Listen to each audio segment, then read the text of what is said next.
성경활 양식의 김만조 목사입니다. 오늘은 베드로전서 3장 19절에 있는 말씀을 함께 나누는 시간을 갖도록 하겠습니다. 베드로전서 3장 19절에 있는 말씀입니다. 이 말씀은 조금 난해한 그런 성경 구절인데 함께 나눠보도록 하겠습니다.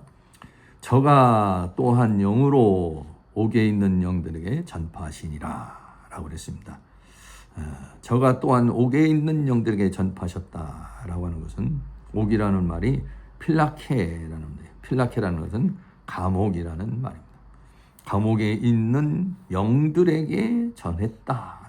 전했다는 케리소라는 말은 어떤 선포, 공포라고 하는 그런 뜻입니다. 이 본문은 가톨릭에서 연옥서를 주장할 때 사용하는 구절입니다. 옥은 일반적인 세상에서의 감옥과 같이 영들을 잡아놓는 그런 감옥입니다. 사도행전에서는 일반 감옥에 대해서 말하고 있습니다.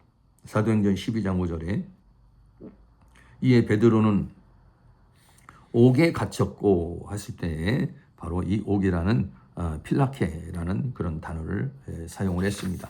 또 계시록 20장 7절에서는 천년이 탐에 사탄이 그 옥에서 놓여 할 때, 그러니까 사람을 가두는 옥 또는 사탄을 가두는 옥도 이런 필라케라는 단어를 함께 썼다는 것입니다. 그래서 이 구절은 해석하기가 쉽지 않은 구절인데 마틴 루터는 이렇게 얘기했습니다.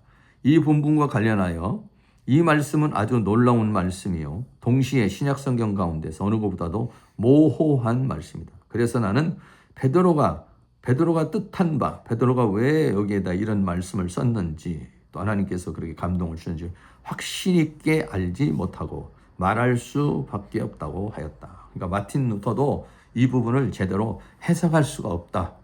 분명하게 하나님의 뜻이 무엇인지, 무엇을 말하는 것인지에 대해서 알기가 어렵다라고 그렇게 말하고 있습니다.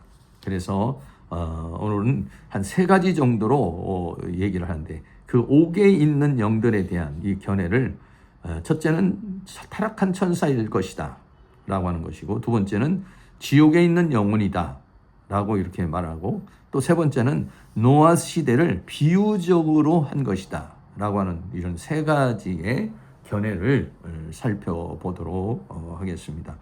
천사로 해석을 하면 베드로 후서나 유다서에 있는 성경 구절을 통해서 설명할 수 있는 부분이 있습니다. 베드로후서 2장 4절에 보면 하나님이 범죄한 천사들을 용서치 아니하고 지옥에 던져 어두운 구덩이에 넣어 심판 때까지 지키게 하셨으며, 베드로후서 2장 5절에 옛 세상을 용서치 아니하시고 오직 의를 전파하는 노아와 그 7 식구를 보존하시고 경건치 아니한 자를 세상에 홍수를 내리셨으며, 그래서 이 범죄한 천사를 감옥에 가두는 그러한 내용이 베드로후서에서 나와 있어요. 또 유다서에서도 그런 내용이 있습니다. 유다서 1장 6절에 또 자기 주의를 지키지 아니하고 자기 처소를 떠난 천사들을 큰 날의 심판 때가 영원한 결박의 흑암에 가두었고, 그러니까는 어떤 그 천사의 타락에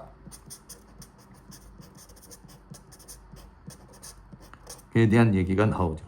그리고 흑암이라고 하는, 뭐 감옥이라고 할 수 있는데, 감옥에 가두셨다라고 하는 것입니다.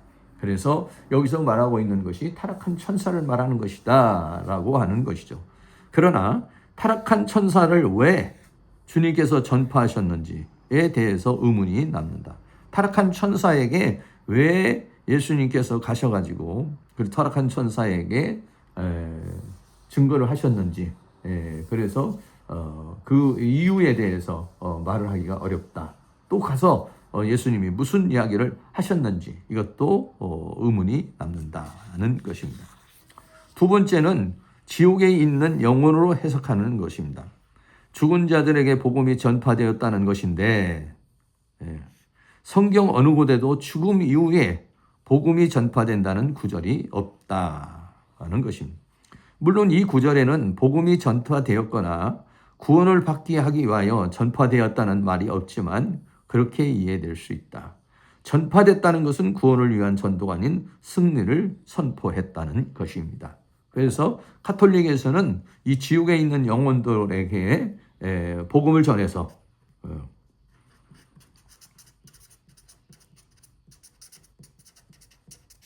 여기서 믿게 되면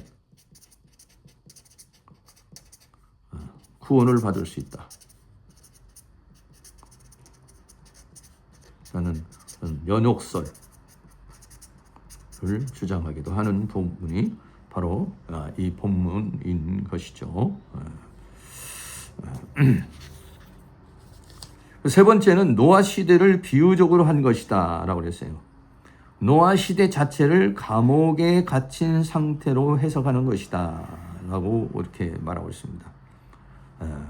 그런데 만약에 노아 시대에 예수님께서 가셔서 복음을 전파했다라고 한다면은 오늘 본문 내용은 예수님께서 죽으시고 부활하셔서 영으로 전파했다는 것인데, 그런데 시간적으로 맞지를 않는다라고 하는 것입니다. 그래서 오늘 본문은 예수님께서 죽으시고 부활하셔서 영으로 전파했다라고 했는데, 바로 이 노아 시대에 예수님께서 가서 전파했다는 것은 바로 이런 시대적으로, 시간적으로 맞지를 않는다라고 하는 것입니다. 그래서 여러 가지, 세 가지 어떤 설이 있지만은 정확하게 이 부분을 설명하기가 쉽지 않으니까 우리 성도님들이 이 내용을 보고 참조를 할 수 있도록 하기를 바라겠습니다.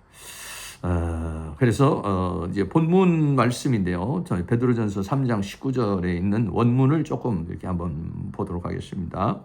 그래서 영으로 그랬어요. 영으로 이것은 뭐냐면 영으로 하는 것은 부활하신 예수님 자신을 18절에 있는 내용을 받아서 예수님 부활하신 예수님을 말하는 것이죠. 옥에 있는 영들에게, 그랬어요.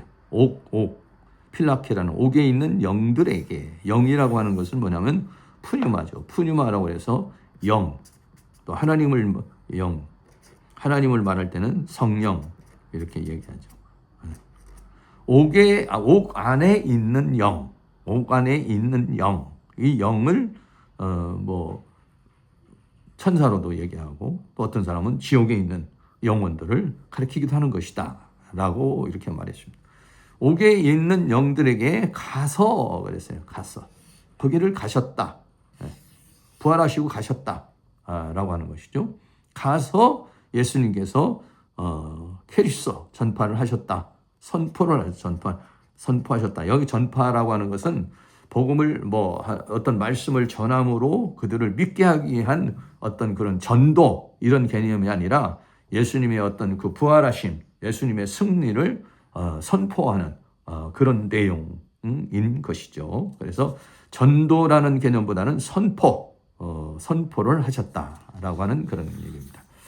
3장 19절 말씀을 이제 다른 번역 성경과 대조를 해서 좀 보도록 하겠습니다.